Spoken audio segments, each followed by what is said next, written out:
Hello and welcome to the Print Softcover, our digital avenue for launch of non-fiction books. Today we have with us author Sanjay Jha for launch of his book 2024 India in Free Fall, a HarperCollins publication.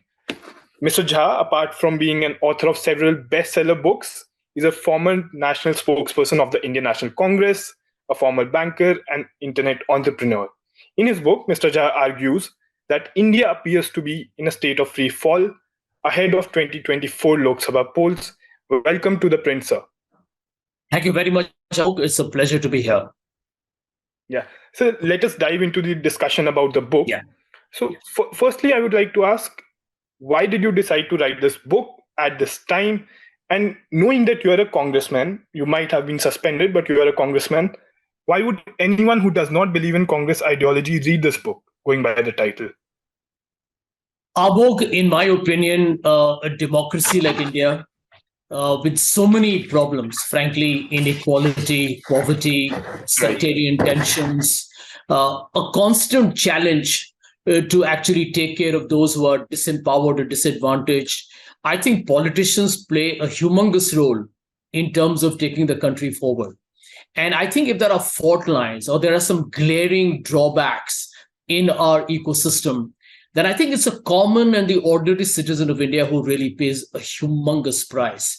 And I do believe that one of the triggers for me writing the book is actually written in the prologue of the book, where I talk about my encounter with a taxi driver in Manchester. And I heard his story over a 10-minute taxi ride. But I know that that sentiment is not an isolated happenstance. There are many people who talk about some of our very controversial past. And I look at India today and, beyond the hype and the hoopla of, certain numbers that are meant to dazzle us, I think the real worry for me as an ordinary citizen of this country has been, where are we headed? And when you look deeper within, you realize that we have some extremely grave challenges that we cannot ignore. So I thought about it, Amog, and let me wrap up by saying this, that, in a country is not determined by how many digital transactions you do, or the expressways that you launch, or the malls and multiplexes and 5G telephone, or the fact that there are some very sexy banquets that are held at very fancy weddings. I think the undercurrent of India is about, are we as a society, frankly, one? The deciding, I think, definition of a country is, are you one? And Abog, you look at America today, the richest country in the world by far, and it is struggling with some very fundamental issues of its own democratic future. So when I wrote India in Free Fall, frankly, I would give HarperCollins the credit for choosing this very bold title. We said we will swim against the popular perception which has been manufactured in our country that everything is hunky-dory, that there is Amrit Kal, that, end of day, we are the next big story. And actually, when you scratch the surface and look within, you find that, we have probably experienced a lost and a dark decade since 2014. Right. So let's get into the book. I would like to start from the last chapter, in fact. So towards the end, you say that it almost looks like a campaign with the Congress party that they are not revoking your suspension. You say it's a world record of sorts. Why do you think that's the case there? No, to be honest with you, actually, it's no complaint against the Congress party at all. But I do believe that the Congress remains, in my opinion, the real true epitome of the idea of India. It basically enshrines in its ideology the constitution of this country. It has had its problems. The Congress has committed several harakiri. Otherwise, why would a party which, frankly, fought for India's freedom struggle and built the modern India under Pandit Nehru find itself at 44 and 52 seats, right? So clearly the Congress has problems, and I've been a very vocal critique of the mistakes we have made, not the ideology of the party. Although there may be a difference between, practice and belief. But I think the truth is, as I discovered, over the last 4 years since I got suspended in September of 2020, that, India needs parties which are truly secular and can say so with pride. The India that we have become today is one where people are almost awkward to say that we are secular. Can you imagine? I mean, that's in our constitution. Does We that are. include the Congress party? I do believe that the Congress party at core is secular. It has made its errors in terms of not fighting for it aggressively enough, but it's never too late to change your track. I do believe that the Right. Congress party at core is liberal, which is why I was disappointed when I raised some issues about the Congress, that its reaction seemed disproportionate to the kind of things that I really talked about. I'll give you one example. I'm being very frank about it. Mr. Gehlot, when he was the Rajasthan chief minister, encouraged a rebellion in his own party at a time when he was being requested to become the Congress president. But that is fine. But if I wrote an article which said the Congress must get its act together, that became an act of, some kind of a very serious transgression. It is preposterous, to be honest.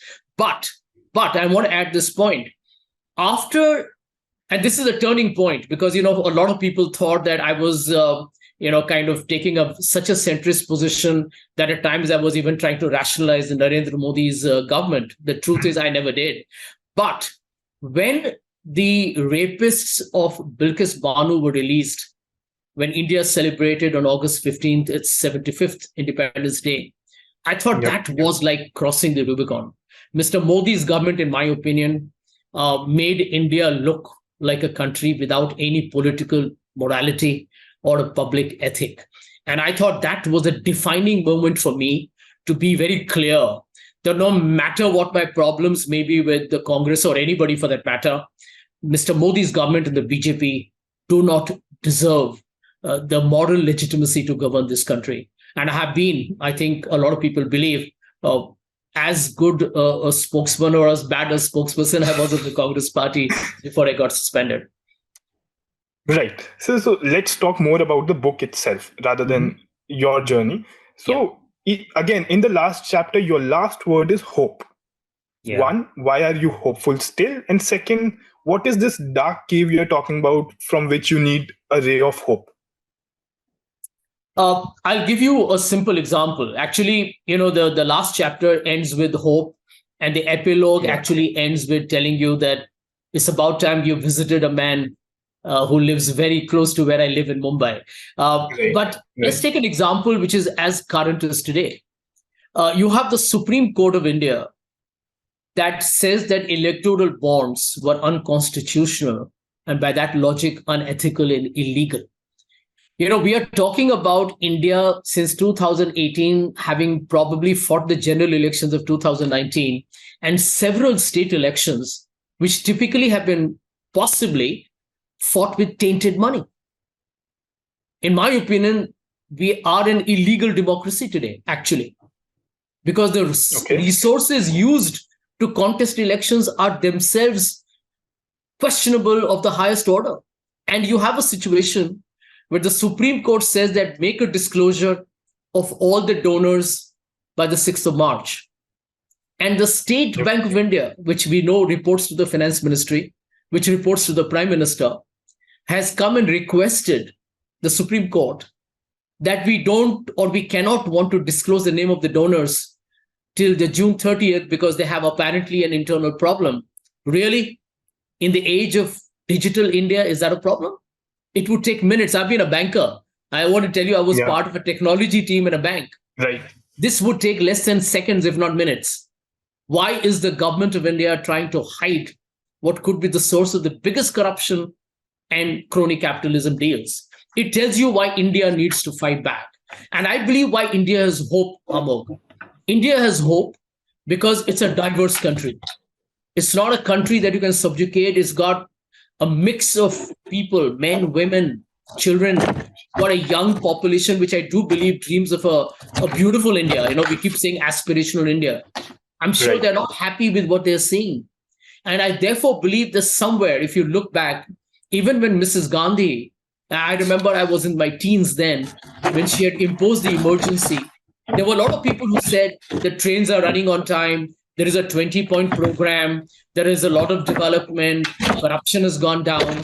But when it ended, the people of India who may not have been directly affected by the emergency because they were being told that everything is good, they voted against a government or a party that they felt was draconian or authoritarian.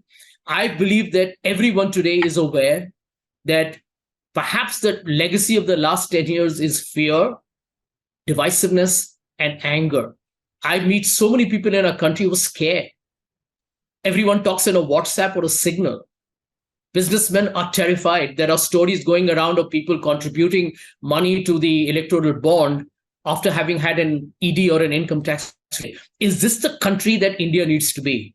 I believe India's politicians, particularly those in power, have abandoned and surrendered the right to talk of a great India because of the way we have conducted ourselves over the last 10 years.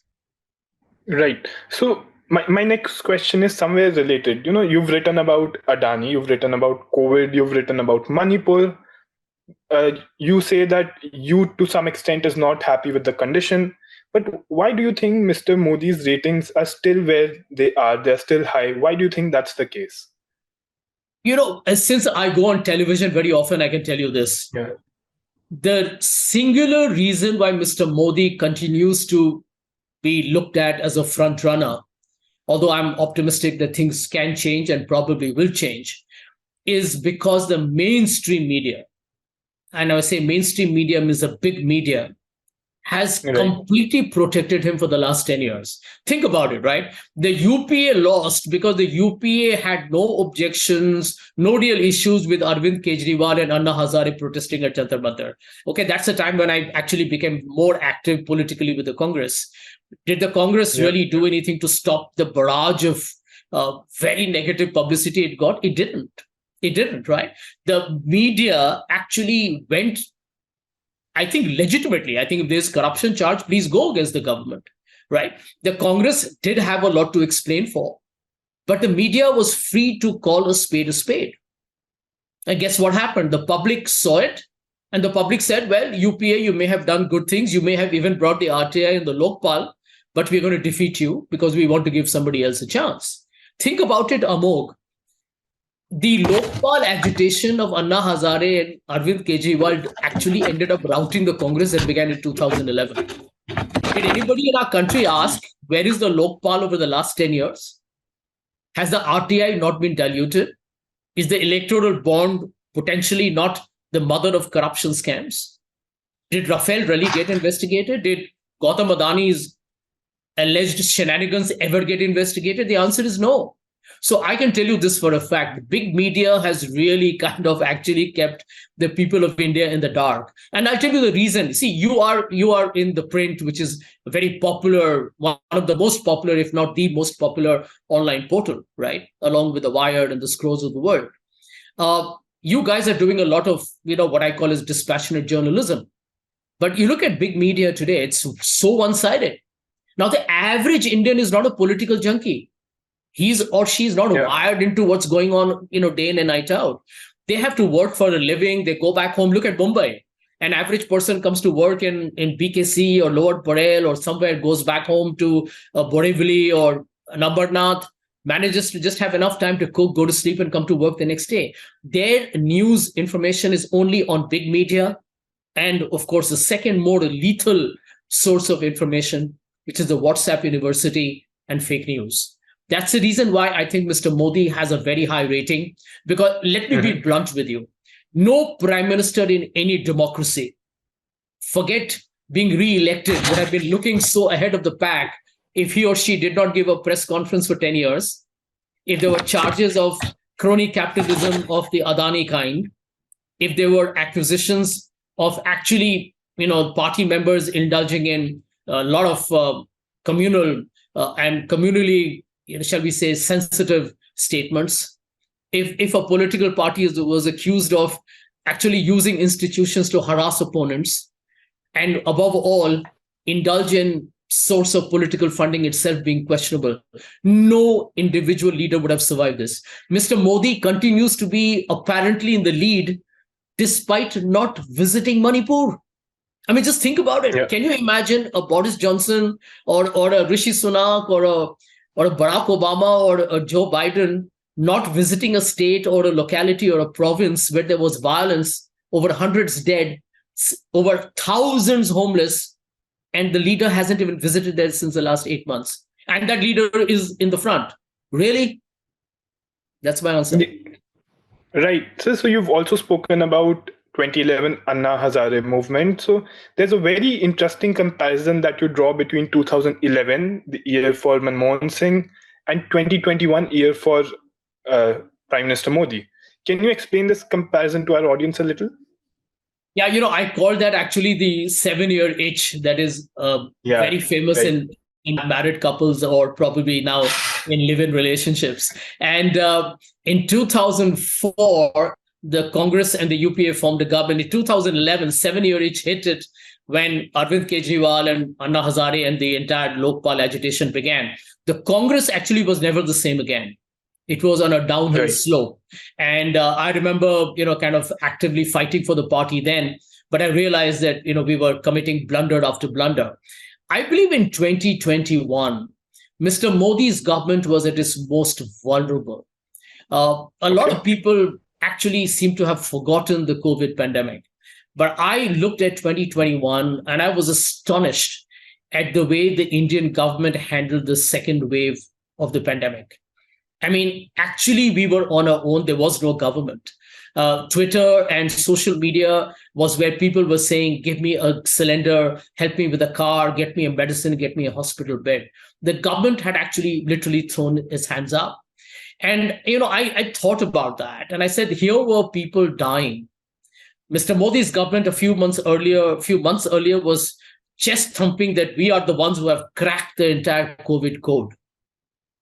And a few months later, Right. Indians were dying in dozens and thousands. And here is the story. I also found that during the pandemic, there was an attempt to, in fact, worsen social polarization in India. You go back to the, Amok, to that entire Tablighi Jamaat issue. You were targeting a community of people, no matter how irresponsible they were. You had no business to paint an entire community as people who were doing this to destabilize the country by encouraging the proliferation of the COVID. And then you look at the developments of 21. There were, in my opinion, a series of blunders. India continued to be in a very fractured polity. And worse, I thought, was the fact that elections were fought. Nobody cared for the masks. And the poor are the ones who really suffered. And I felt that at a time when you are talking about facing the worst pandemic of a lifetime, was that the time for you to also create fissures in our society because it suited you electorally? It was a low for the country. And a lot of people that I spoke to were convinced that this was going to be a turning point, that probably there would be no comebacks. But then I guess Mr. Modi was on the vaccination certificates and taking credit possibly for the drug as well. It's probably a journey in a country's life, but I do believe that Mr. Modi's government has not been the same since 2021. They may have done well in the elections in December, but I believe this party and this government is actually on a very fragile foundation. Time will tell whether that results in a collapse of this government or the party and an alternative, or whether there is still a lingering faith and trust, which I believe is largely manufactured by a very powerful propaganda machinery. Right. So the book throughout is not just about problems with Mr. Modi's government. In between, you also talk about problems within the Congress party as well. There's some bit about that also. While throughout the book, in most cases, at several places, in fact, you've appreciated Rahul Gandhi, his Bharat Jodo Yatra especially, but you also talk about this coterie around him and your personal experience with them. Tell us a little about this coterie and how is it harming the Congress party? See, I believe that what Rahul has done with the Bharat Jodo Yatra and the Bharat Jodo Nyaya Yatra is extraordinary. It takes a lot of courage, conviction, and character to do these long walks, spend your entire day amongst people. It's exhausting, by the way. It's physically exhausting. It can be emotionally draining. And plus you have, 24/7, media that can amplify any statement that you make, which they believe is inappropriate or will help the other side. It's not an easy job. So I think Rahul has clearly emerged as a formidable political character, personality that cannot be debated. I think where the mistake is, in my opinion, and continues till today, is, are we able to leverage that to mobilize support and make them into voters? Because, eventually, Amog, I'm of the opinion, and this is one place where I differed with Rahul, is that, when you make a movement of the kind that he's doing, it's a movement, right? It's extraordinary. I don't think any political person that I know of in the last decades or so has done the kind of walk that he's done in India or abroad. So he is remarkable in that aspect. The question is, in India, if you really have to fight for the ideology that you believe in, the Gandhi-Nehru ideology of a secular liberal framework, a tolerant framework, a progressive one, which is, democratic in spirit and practice, then you need to win elections. Right. And I think that's where the mistake has been, that the Congress has to realize, that Rahul has to realize that it's never too late, that you need to do the Bharat Jodo Yatra. You also need to get your organization robust. You can't afford to lose leaders. Political parties are made by the people who inhabit them.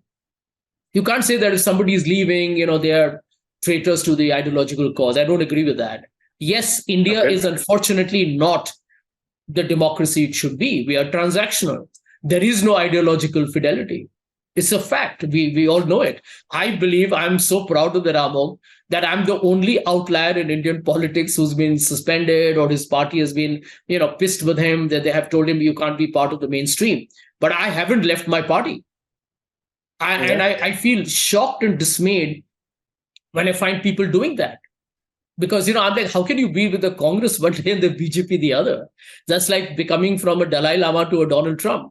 But, that's people and their own personal compulsions. But the truth is, as a democracy, we're a work in progress. And I believe the mistake that the Congress party is making is not being versatile and what I call as multitasking. Do the Bharat Jodo Yatra, don't lose your people, run a great campaign, be all over the place. I would have recommended to Rahul, give press conferences galore. Do everything that Narendra Modi does not do. Be a contrast. Narendra Modi will never address a press conference without a teleprompter. So he'll never do a press conference. Rahul should do so many more of them. He's done a few. He should do much more. He should give interviews to TV channels, not those choreographed ones that Mr. Modi does. Actually go and give TV channel interviews. Don't worry about one bad experience, his history. Get on with that. You change the narrative when people see you reaching out to them. I'm not going to deny that direct contact helps tremendously. Of course it does. But you have to use social media. You have to use the print. You have to go to each and every platform and propagate the cause of the Congress party. Talk about what is wrong, give an alternative. India is looking for change. India is looking for alternative. I think Mr. Modi is getting away very easily so far. But when you look at the fraud in the Chandigarh mayor election, electoral bonds, lynching, an economy that has barely grown 4.1% in the last 5 years, rampant unemployment, the youth, the demographic dividend story is destroyed. I mean, food inflation is high. Real wages for the large part of India is frankly been either stagnant or negative. Farmers are out there protesting. MSMEs are wiped out. I mean, there is no dearth of issues to defeat Mr. Modi's government. Let me give you one simple line, Amol. If the Congress was in the BJP's boots today, and the BJP was in the Congress's boots today, the BJP would reduce the Congress to double digits. The challenge for the Congress is that you are talking about reducing the BJP to less than 50%. No, that is not acceptable. That is where I disagreed with Rahul and his team and the coterie, that you are missing out the woods for the trees. Mr. Modi can be defeated, but for that, the Congress has to raise funds and, campaign aggressively, have a leader, create a shadow cabinet, do everything that it takes to throw the entire kitchen sink at a party. Politics is not like a Wimbledon where the runner-up gets a trophy. The winner takes all. Yeah. That's it. Yeah, but you also talk about this self-imposed isolation. What's that? I feel Rahul's biggest mistake has been that he has not, shall we say, reached out enough to his own team. Now, how are you going to defeat the BJP, right? Your team has to be galvanized and motivated. I feel that your own people need to be in conversation with you. I know he's a big leader and won't have time to, have a long exchange. But people like recognition. People like being noticed. People like being heard. And I know Rahul, I can tell you, I've known him even before he became a member of parliament. I knew him when he just about entered politics. This was in March of 2004, before his name was even announced for Amity. I've known him since then. He's a lovely guy. He's a wonderful person. He actually means to listen to people. So I have felt disappointed, that just because of electoral setbacks, you don't withdraw into a cocoon. In fact, you reach out more often. Let me share with you one example. When I was, in between some years ago, I was upset about something. I, for example, would, if I wrote an email to both the, Gandhi siblings whom I at least once upon a time knew very well, both Priyanka and Rahul, Priyanka would respond, Rahul wouldn't. That's the difference. I think it's important for a leader to reach out to people, be in conversation, and wherever there's a problem, there's also a solution. So I think Rahul has to do that. He can still do a lot of it. I'm sure a lot of people believe that he does. But I can tell you a lot of people actually have left the party because they have felt that there's been a communication breakdown with the man they actually trust the most. Particularly after 2014? I think there was a period, where Rahul actually withdrew completely. There was no need to do that. 2014 was a bad blow. Personally, I felt he got disproportionate criticism for it. I mean, he was not in government. He was thrust to become the face of the party. It was his first time taking on the mighty force of the BJP, the entire, legacy of, the UPA 2 having some pretty awful months. But I think you lost. That's part of life. I mean, Rahul had the best example of Mrs. Gandhi's comeback from 1977 to 1980, when she was routed, defeated herself, and won 354 odd seats in 1980. So you have in politics, you win and lose. My basic problem with the Congress has been just one. You lose an election, not a problem. But for God's sake, fight back, and fight back on day one. You lose an election, December, you lost Madhya Pradesh, Chhattisgarh, and Rajasthan. One day later, you got to be ready to say, okay, how am I going to do well in the Lok Sabha election coming up 6 months later? You need that kind of an attitude. And I think that's where the BJP has been basically outsmarting the Congress. Let's get back to the book. And I'll ask you this question from this chapter called Policeman Comes Knocking. After you talk about Kafil Khan, Stan Swamy, Aryan Khan, you write this line: India is living in a dystopian nightmare, and a nightmare only ends when people wake up. But of that, there was little sign. What is this dystopian nightmare, one? And secondly, how do you think people will wake up? Amog, I can tell you this, that you've been part of the media yourself. I know people today who are so paranoid with worry and apprehension about what's going to happen tomorrow. Journalists, businessmen who are doing actually, a good job. But, the nature of laws in India are such that today, if the finance ministry decides to jam anybody, they can, because there are so many laws, and many of them where you can be criminally culpable without even knowing if you have done anything wrong. So they know that if the lawmakers want to get after you, they can, which is why I think there is so much of fear in this country. I mean, you look at artists, look at intellectuals, look at Bollywood. I mean, nobody makes a film which is critical of the government. No one. No one even talks about issues that they feel deeply about because they're scared of a backlash. That is a dystopian nightmare. And I'll tell you why I worry. Because everyone thinks, because there's going to be an election in 2024, hey, we are a democracy. We are not. The truth is, we are not a democracy.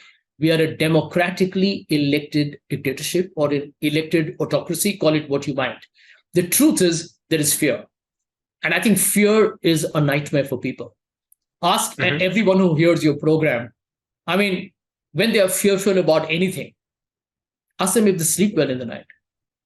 I mean, people are today worried about even writing something on a WhatsApp because somebody in the group might lodge an FIR against you or send it to somebody who might come after you tomorrow. Why are so many opposition leaders jumping the bandwagon of the opposition and joining the BJP? The great washing machine, as we call it. Can you imagine how blatant it is? That there are 95% of the cases only against the leaders of the opposition. ED's conviction rate is 2%. I mean, you have used institutions to terrify the ordinary individual that we can do what we want to do with you. And I think, to my mind, that is disconcerting. And I've quoted in the book somewhere, Mr. Yashwant Sinha, formerly of the BJP, told once in an event here, I mentioned that, Amol, that India has forgotten to protest. I can tell you that if you look at Brazil, right, Bolsonaro, there was a huge protest against him for the way he mismanaged COVID. There have been protests against very authoritarian leaders everywhere. But in India, I think the farmers did it. In the CAA, we found protests until the COVID pandemic happened. But other than a sporadic, shall we say, outpouring of, angst, there's been none because people are scared of vindictive and, vengeance kind of politics against them. It's tragic. Right. So I'll ask this last question. A lot of opposition leaders say that if Mr. Modi wins 2024, it will be last free election. Do you also believe so? I do believe that, and I'm still hopeful that Mr. Modi is not able to win 2024. And a lot of people will say, hey, that's wishful thinking. You're saying that because, you want the opposition to win and you're anti Mr. Modi and the BJP. I'm against Mr. Modi and the BJP's politics of divide and rule. I think they are the true tukre gang of India that is actually used the British policy of divide and rule. I think what they have done to India's minorities over the last 10 years is extremely unfortunate. Extremely unfortunate. We have been actually a very syncretic society. There's been a very deliberate attempt to try and divide it. I think at the end of the day, Mr. Modi has destroyed institutions of this country. I mean, take an example of the Election Commission. The Chief Justice of India is out from the selection of the election commissioner and a cabinet minister is in. I mean, what are you really trying to hide? The source of electoral funding is opaque. The Supreme Court has struck it down. I mean, look at the problems within India. They're humongous. They're monumental. And I therefore hope that if Mr. Modi wins this election, and I hope he doesn't, but if he does, then I do think that he will have the claim that the people of India are happy with what he's done over the last 10 years. You notice what the BJP does in every television show. When they are actually, shall we say, cornered, their simple response is, but you know what? But we just won the election. I don't think the people of India have voted for this party to make them scared, terrified, and fearful, to divide them, to deprive them of what they're actually due. I don't think so. So I think if Mr. Modi wins, and you can hear the rhetoric that the third hat trick is already happening, although I see a lot of fear in those pretty hollow claims, he will be emboldened, or his party will definitely believe that they now need to rewrite everything. So I think they will rewrite history. You will find institutions being dismantled. There'll be a greater infiltration of the saffron ideology across the governance of India, greater degree of polarization. And worse, I think, forget protest, we will all be self-censored. So nobody will say anything at all, right? Because we'll say it makes no difference because the institutions don't belong to me. Maybe the Supreme Court is the last bastion of hope. That people will say, well, that is what the Aam Janta wants. Mr. Modi is winning despite a broken economy and a fractured polity, in which case I think we are in for a very difficult phase. Will there be another election after that? I don't know. I mean, it's I would say anybody's call. Your guess is as good as mine. Right. I think we should wind it up here. Thank you so much, sir, for joining us and answering all the questions so elaboratively. Amol, thank you very much for inviting me. Thanks to the print, thanks to your entire team. And I hope people who read the book read it dispassionately. I have taken a view, I've taken a stance, but I've argued the case for India. Because I think political parties will come and go, Amol, but India is forever. Thank you very much for inviting me. Thank you so much for joining in. Do tune in to The Print for more such interviews. Thank you so much.